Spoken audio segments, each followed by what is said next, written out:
next guest is obviously the fabulous Alison Gordon. She's the CEO of 48North Cannabis Corp, trading on the TSX venture under the symbol NRTH. Welcome back, Alison. Thank you, James. It's too far. I can't hug you anymore. You've got new tables. It's like the Midas letter is really going to the next level. I don't know. Somebody's trying to, you know, I don't know what it is, but make you a profesh. Well, you know, it does take a full team to make me look. It takes a village here. Exactly. They just powdered my nose. I'm like, okay.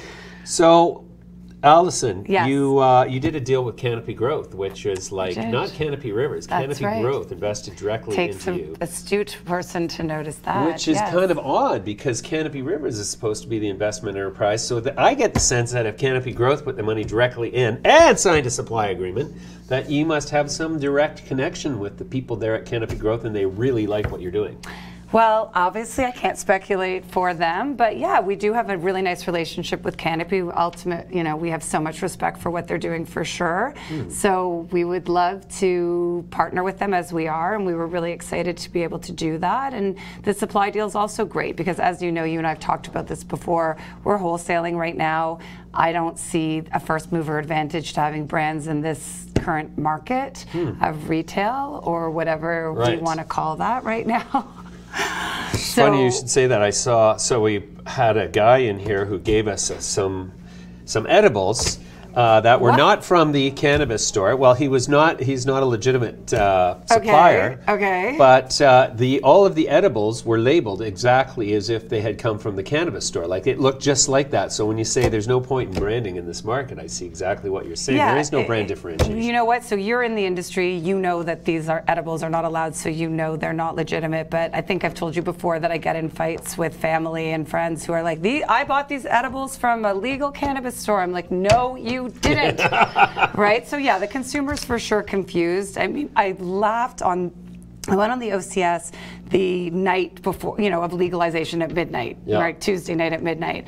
And there's brand after brand after brand. And of anyone, I mean, I've been in the industry now for 5 years. You'd think I would know the brands. I was like, what's this brand? What's this brand? Yeah. So I think it's really unprecedented that you would have like 50 brands in the same category all launch on the same day, right? Wow. Can you imagine from a consumer perspective? Well, and they all have the same packaging. I mean, there's no color differentiation. There's no font differentiation. There's no mark per se, no differentiating mark. So it's like, I was looking at all the brands and saying, well, that sounds familiar. I wonder which LP that's associated with, because there's no clear association with which LP. In some cases, you go down through the descriptions and they're there, but in most cases, it's like, I don't even know who grew this yet. And the consumer wouldn't probably care, like you care because you're interviewing all of us and you're like, which LP is this? I know I've heard this. Trying to keep track. But for the consumer, I think I keep equating it with like, imagine there'd never been toothpaste before. Suddenly there's such a thing called toothpaste. You go and you buy Colgate, you love it.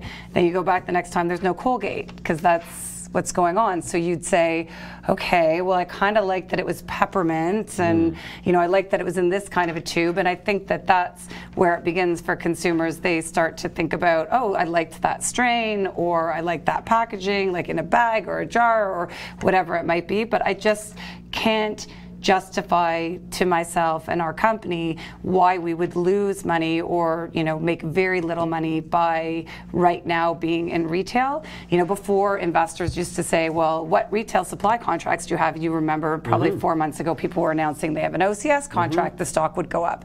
Now my answer is I can have any supply contract I want because anybody who can supply it to the provinces are calling. Exactly. I think they've said they have about 20% of what's been committed to them has actually been delivered. But why would I not make, you know, anywhere between $6.50 and $8 a gram with zero infrastructure costs, zero excise tax? Like, you know, the LP we sell to picks it up at their cost. I mean, you bring up an interesting point that the government supply agencies have received 20% of what's been committed to them by the LPs. Yeah. And we're hearing these little sort of snippets of information coming out of news sources and the rumor mill. For example, Redecan was forced to withdraw product from the shelves because it was reported by the CBC that customers were finding bugs and mold and mildew in their product. And now we've got another company that's currently in the spotlight as a result of some short sellers who is also saying that there are people making claims of mold and mildew. So I'm not going there. What I want to know is, Is it the case that none of the LPs can actually grow marijuana in quantity at this point and supply it consistently to the government distributors?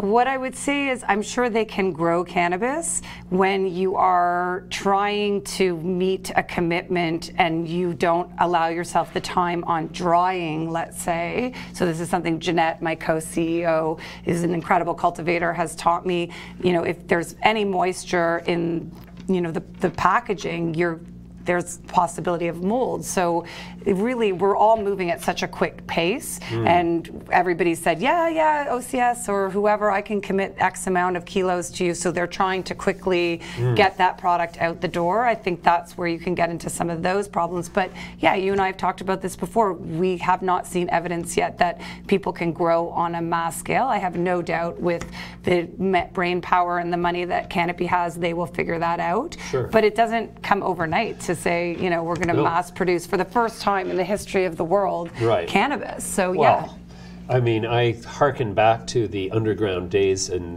British Columbia, and we had at one point what would for that period be a large-scale underground operation. Which was? 16,000 watt halide lights, 8 400 watt sodiums in a separate environment for flowering. We had ozone generators and CO2 generators. This was not like little operation. This is. So how many square feet were you in? How many square feet? Well, you know, it was the basement of a large house. Right. So it was small. It was not. No, it was a big house. It was a big country house. So it was maybe 2,000 square feet. Oh no, not even that much. Right. So like maybe the one room was I would say 40 by 20 was the main growing room, and then the flowering room was actually bigger, but it was a big square, and we only used one part of it. But my point was that no matter what, that's why we actually ended up growing indica.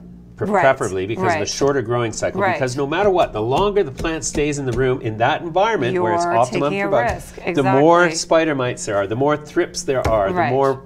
We never had problems with mold and mildew because in our case, the problem was keeping the air at a sufficient level of moisture generally because you've got all this 1,000 watts of halide just blazing the room. Well, in the black market, it was different too because any time that you had product on you is obviously there's a legal risk or a law enforcement risk. So you saw a lot of the genetics get it out. that were coming through. But it's quite interesting because for us, we're growing really well. It's 40,000 square feet, and I know how difficult that is. So when I think about these large-scale indoor or greenhouse production, I don't, you know, understand that. But you know, with Jeanette, we've put in our application. So MJBiz actually put out an article yesterday. Apparently, according to their sources, which I don't know what they are, we are the only outdoor application with Health Canada. So for us, like outdoor, when you're growing on a large scale is different because you've got the elements there that can help take care of some of these problems, right? The air is flowing, you're outdoor. Spider mites do not happen in outdoor grows in Canada, I can tell you that. Well, you know, there's bugs that eat bugs and these things, there's a natural ecosystem there. So I've been on the show talking about it before and I always laugh because afterwards I look at in the comments, people are saying, so here's for you. You know, has she heard of snow? And it's like, yes, we're talking about one harvest. We're talking about in the summer. I'm not suggesting that we are going to grow year-round, everyone. But got a new strain. It's called Snow Queen, and it grows in minus 30-degree weather. It's amazing, but like the outdoor is going to be highly disruptive, and I'm just amazed that the market and people are not taking notice of this. And I don't know if it's that they don't understand it or they don't believe it's going to happen or they've heard that there'll be certain problems, but really a lot of the same issues you could have with people trying to disrupt your crop through pollen. I mean, that could happen in greenhouse anyway. So when you're growing at 3 cents a gram wet, I mean, most of that will be used for extraction, but we can see, you and I have talked about this before, 60% to 70% of sales in California are the edibles, the vapes, the things that come from extracted products, and organic. I know that's so important to you. So this farm is organic. Yes. So I think that, you know. I can't wait to go there and check it out. Do you want to come? Oh, I'm so it's all the fence, like security's up, like it's, it's Okay, we're going to bring the crew and shoot it. Okay, well, it doesn't, you know, in the winter, as we've said.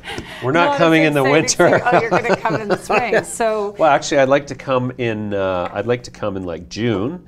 And get a shot of it, everything in mid-grow before it flips into flower, and then we'll come back, you know, last week before harvest and catch the buds in all their glory. You've got to see it all. And everyone says, you know, when I'm with analysts or investors, they'll say, well, why isn't everyone doing it? And It's like, I can't really answer that question. I have the same question myself. But for me, I would never even have begun to think about doing this if it wasn't for Jeanette. I mean, Jeanette, my co-CEO, not only did she co-found Tea God, but she also grew up on in agriculture. Her family were the largest apple producers in Ontario. For her, this is second nature. So I get it. For some of the LPs, they're run by public markets people, or they've built out a team for indoor greenhouse. Now thinking about tackling outdoor is not something for everybody, for sure. You bet. I don't even remember why I was telling you about the outdoor. I think saying mass production is different when you're looking at outdoor, when you're looking at the extracted products. It's different than trying to mass produce flower. I don't know, did you order flower from the OCS? I can't remember. I have. I've actually had multiple samples. It's uniformly disappointing. In fact, it's what we used to call ditchweed. And it's not ditchweed because it didn't start off as great marijuana when they probably harvested it. It's the treatment afterwards. So first of all, they include a desiccant pouch within each thing of the dried flower. And the great thing about cannabis is that there is a perfect time to smoke it after it's been harvested. And it needs to be slow cured or dried in a dark, cool place without breezes blowing, because you don't want to shake off all of the trichomes. You don't want all of that beautiful THC laden stuff on the ground. You want it to be in there with it. And so I recall, again, harkening back to the legal market, you would be penalized if you tried to sell cannabis that had too much of a moisture content. And you'd be penalized if you sold it too low a moisture content, because it would just turn to dust. And most of the stuff that I've been getting from the OCS turns to dust in your hands, and it's just like, it's not a pleasant experience. Well, this is why I'm just, again, this is just a judgment on myself. I don't want to have to figure that out for flower. I think that the extracted products and doing unique formulations in that area, they have a longer shelf life.